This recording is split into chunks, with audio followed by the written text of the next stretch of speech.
Hi everyone, this is Pushkal. Currently, I'm working in Mitra Software Labs as intern, and I'm working on the GenAI projects on there. So today, I'm going to discuss one of my project uh, that is document processing. That is about document processing. तो हम document processing में document translator के बारे में पढ़ने जा रहे हैं। उससे पहले आपको ये समझना जरूरी है कि डॉक्यूमेंट प्रोसेसिंग क्या होती है। तो डॉक्यूमेंट प्रोसेसिंग के अंदर बहुत सारी चीजें आती है, जैसे कि क्वेरी एक्सेस करना या उसको ट्रांसलेट करना या उसको उसके टेक्स्ट को एक्सट्रैक्ट करना। ये इन सब चीजों को एक नाम दिया गया है जिसका नाम है डॉक्यूमेंट प्रोसेसिंग। इसके अंदर मतलब हम इस चीज के अंदर किसी भी डॉक्यूमेंट को स्मार्टली हैंडल कर सकते हैं इस चीज के थ्रू, और उसको फिर हम लोग उसके डेटा को इजीली एक्सेसिबल बना सकते हैं। उसी को डॉक्यूमेंट प्रोसेसिंग कहते हैं। तो डॉक्यूमेंट प्रोसेसिंग के अंदर एक डॉक्यूमेंट ट्रांसलेशन भी एक प्रोसेस होता है जिसको आज हम समझने वाले हैं। तो ये है टेबल ऑफ कंटेंट। पहले पहले हम प्रोजेक्ट के बारे में समझेंगे, फिर उसके लाइब्रेरीज और डिपेंडेंसीज के बारे में समझेंगे, फिर उसके बाद हम लास्ट में उसके वर्किंग को देखेंगे, फिर अंत में हम उसके कोड को समझेंगे और कोड को देखेंगे कि वो कैसे काम कर रहा है। तो ये है हमारा प्रोजेक्ट का ओवरऑल डिस्क्रिप्शन। इस प्रोजेक्ट में बेसिकली जो हमारा प्रोजेक्ट है वो बेसिकली ट्रांसलेट करेगा वर्ड डॉक्यूमेंट्स को एक दूसरे वर्ड डॉक्यूमेंट में और दूसरे लैंग्वेज में। और जो ट्रांसलेटेड वर्ड डॉक्यूमेंट होगा वो पहले वाले वर्ड डॉक्यूमेंट के सारे प्रॉपर्टीज को, या आप कह सकते हैं फॉर्मेट को, कैरी करेगा। मान लीजिए कि कोई पहले के डॉक्यूमेंट में कोई वर्ड लाल कलर का लिखा है और उसका फॉन्ट साइज फिक्स्ड है, तो वो ट्रांसलेटेड डॉक्यूमेंट्स में भी उसी लाल कलर में उसी उसी फॉन्ट साइज में आएगा। इसको कहते हैं कि उसके इसी चीज को हम कह रहे हैं कि उसके प्रॉपर्टीज को वो फॉलो करेगा।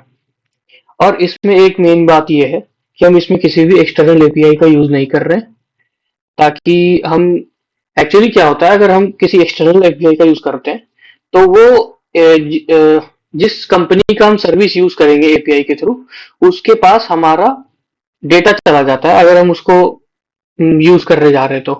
तो अगर हम इस तरह के सिस्टम को बना पाए ट्रांसलेट करने के लिए जिससे कि हमारा डेटा उनके पास ना जाए और हम उसको एक इंट्रानेट में यूज कर पाए, तो वो हमारे लिए एक किसी भी ऑटोनोमस कंपनी या फर्म के लिए एक वो फायदे की चीज हो जाएगी। आइए अब इसके लाइब्रेरीज और डिपेंडेंसीज को समझते हैं। पहला जो लाइब्रेरी है वो है ट्रांसलेट, जो कि एक ट्रांसलेटर नाम के मॉड्यूल से हम उसको इंपोर्ट करते हैं। सबसे पहले हमें ट्रांसलेटर मॉड्यूल को इंपोर्ट करना होगा अपने टर्मिनल में, फिर उसको हम डायरेक्टली कोड कोड में जाके उसको ट्रांसलेट लाइब्रेरी को डायरेक्टली इंपोर्ट कर सकते हैं ट्रांसलेटर मॉड्यूल से।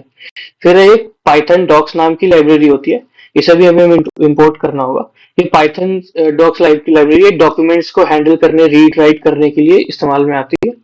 और उसके साथ ही दो चीज पाइथन डॉक्स लाइब्रेरी के अंदर दो मेथड्स और इंस्टॉल होते हैं। पीटी नाम का मेथड है जो कि फॉन्ट साइज को हैंडल करता है, और आरजीबी कलर दूसरा है, आरजीबी कलर जो कि फॉन्ट्स के कलर्स को हैंडल करता है।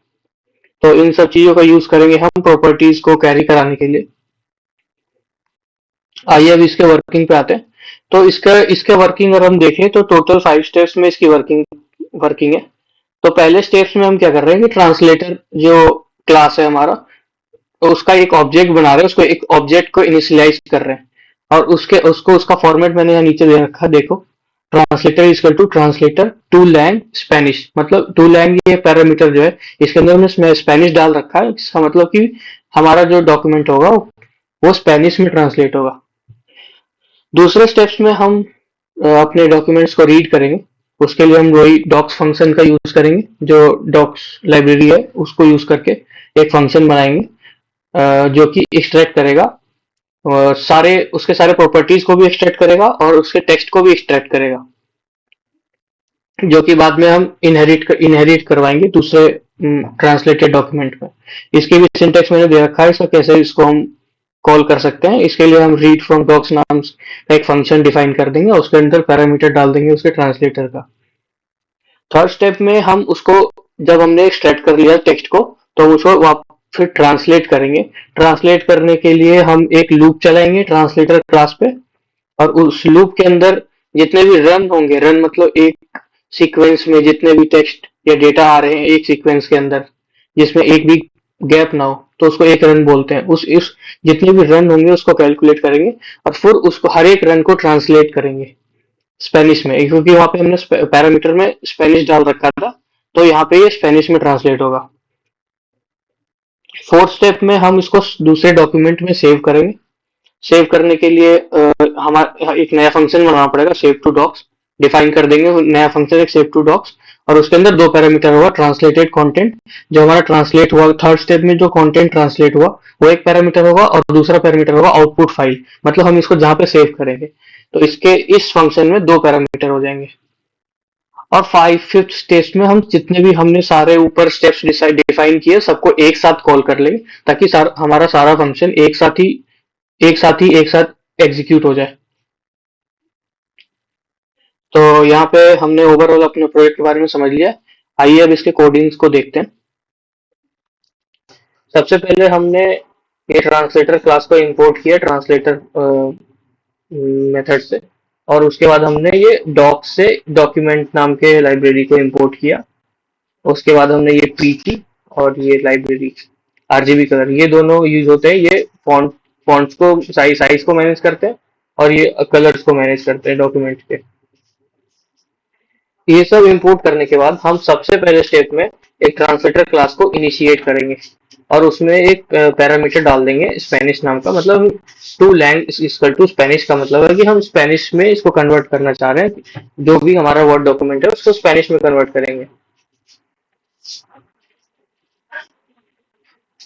ट्रांसलेटर इनिशियलाइज करने के बाद हम एक फंक्शन डिफाइन करेंगे जिसका नाम होगा रीड फ्रॉम डॉक। मतलब बेसिकली ये फंक्शन इसलिए है ताकि हम इनपुट फाइल को रीड कर पाए। इनपुट फाइल को रीड करने के लिए हम ये डिफाइन कर रहे हैं। इसमें हम इस फंक्शन के अंदर एक डॉक नाम की वो बनाएंगे, अ, एक डॉक नाम का एक स्ट्रिंग है, उसमें हम ये वाली फाइल एड्रेस को पास्ट को डाल दे, और इसको इस यहाँ पे डॉक में स्टोर करा देंगे, और उसकी कंटेंट को एक कंटेंट नाम के लिस्ट में स्टोर करा देंगे। मतलब ये इसके कंटेंट को लिस्ट नाम एक लिस्ट में स्टोर हो जाएगा। उसके बाद हम हर एक डॉक्यूमेंट के पैराग्राफ पे एक फॉर लूप चलाएंगे। जो भी हमारा डॉक्यूमेंट्स के जितने भी पैराग्राफ हैं उसके अंदर जितने भी पैराग्राफ है उस पर फॉर लूप चलाएंगे, और उस फॉर लूप में सारा पैराग्राफ के कंटेंट को एक दूसरे वाले लिस्ट में सेव करा देंगे। हर एक डॉक्यूमेंट में जितने भी पैराग्राफ हैं उस पर्टिकुलर पैराग्राफ को हर एक एक लिस्ट में सेव कराएंगे। उसके बाद हम उसके पैराग्राफ के अंदर आने वाले रन रन मतलब होता है एक सीक्वेंशियल डेटा। एक पैराग्राफ में सीक्वेंस में कितने डेटा है उसको एक रन बोलते हैं। तो हर एक पैराग्राफ के अंदर जो भी एक रन होगा, ऐसे ऐसे जितने भी रन होंगे उन सब पे एक फॉर लूप चलाएंगे, और उन सब के अंदर हम ये डेटा को रीड करेंगे, रन डेटा को रीड करेंगे, उसके टेक्स्ट को, उसके वो बोल्ड है, इटालिक है, अंडरलाइन है, या फॉन्ट नेम, साइज, कलर, ये सब को रीड करेंगे। और ये सारा चीज रीड करने के बाद हम सारा चीज रीड करने के बाद उसको हम लास्ट में अपेंड मेथड के थ्रू उसको एक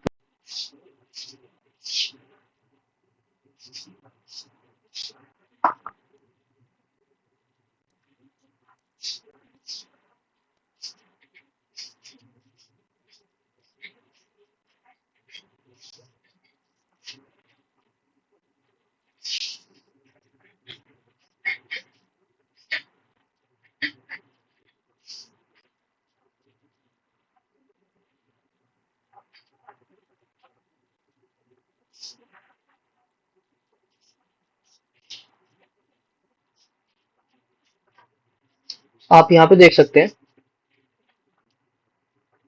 फिर उसके बाद ये जो रन डेटा है, जो हमारा रीड हुआ डेटा, वो हमें पैरा कंटेंट में अपेंड करना है, और फिर इस पैरा कंटेंट को जो ओरिजिनल कंटेंट है वहां पे इसको अपेंड करना है। इस तरह से हमारे नया नया डेटा मतलब नया डेटा नए फॉर्मेटिंग के साथ सेव होता रहेगा। उसके बाद लास्ट में एक फाइनल कंटेंट को रिटर्न करेगा ये ट्रांसलेट करने के बाद, ट्रांसलेट करने के पहले, ट्रांसलेट करने के लिए। उसके बाद जो हमने ये टेक्स्ट एक्सट्रैक्ट किया उसको ये ट्रांसलेट करेगा इस ट्रांसलेट डॉट टेक्स्ट नाम के एक नए फंक्शन से, जिसको हम डिफाइन करेंगे। और इसके अंदर ये वाला जो कंटेंट है, ये कंटेंट यहाँ पे हम एज अ पैरामीटर डाल देंगे।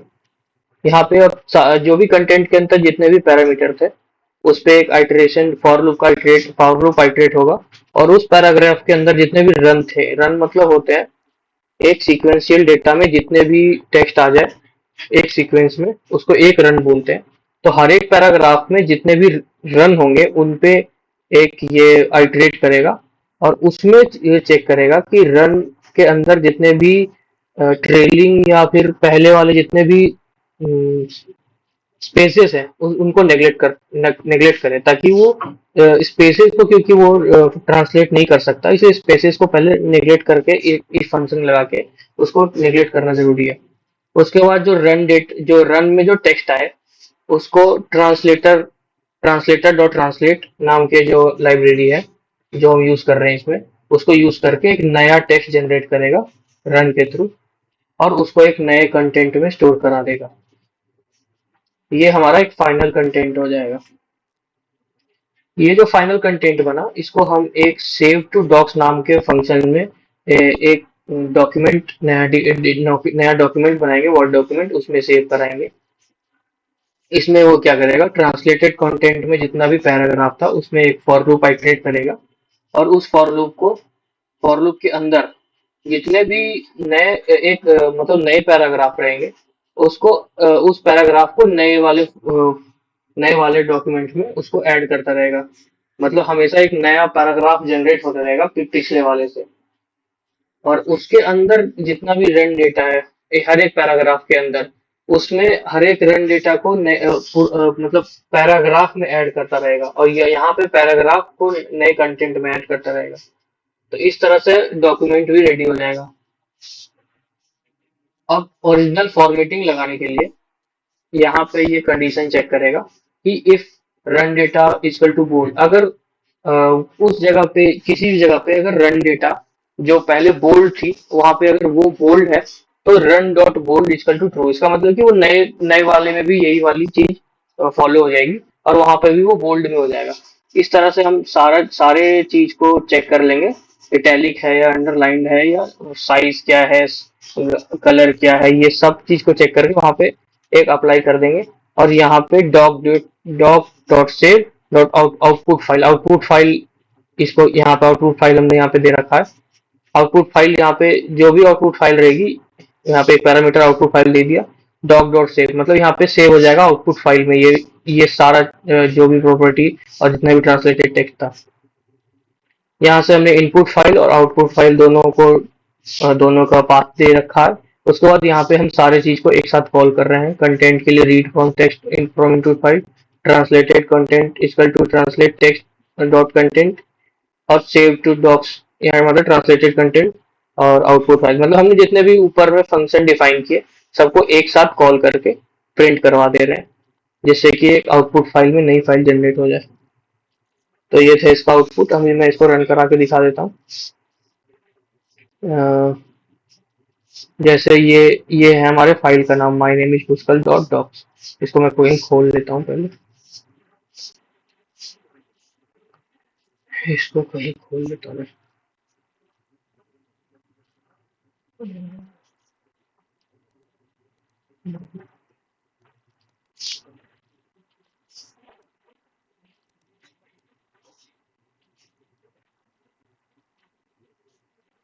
माय नेम इज पुष्कल, हाँ this is our input file. जैसे हम मान लीजिए इसमें भी कुछ भी लिख दे,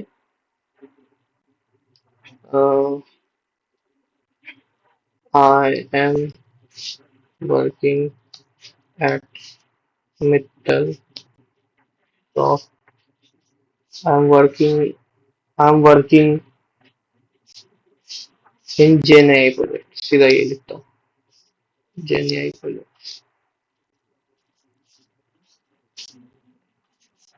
और अब इसको सेव कर ले, और फिर इसको यहाँ पे हम रन कर रहे हैं।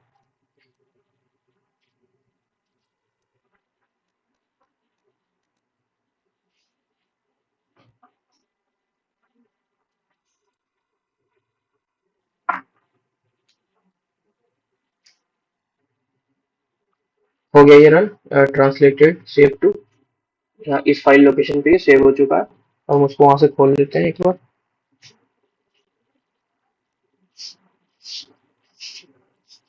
ये देखो, ये सेम चीज ट्रांसलेट हो गई स्पेनिश में विद दैट ओरिजिनल फॉर्मेटिंग। जिस फॉर्मेट में इस यहाँ पे लिखा था उसी फॉर्मेट में सेम टू सेम यहाँ पे लिखा है। तो आपने देख लिया कि ये कैसे किस तरह से काम कर रहा है। और आगे के वीडियोस में मैं समझाऊंगा कि इन जैसे हमने डॉक्यूमेंट्स को एक्सट्रैक्ट किया तो उससे हम क्वेश्चन आंसरिंग कैसे कर सकते हैं। डॉक क्वेरी पे काम करेंगे, डॉक क्वेरी पे एक प्रोजेक्ट बना के दिखाएंगे और उसको फिर हम समझाएंगे। चलिए, thank you, have a good day.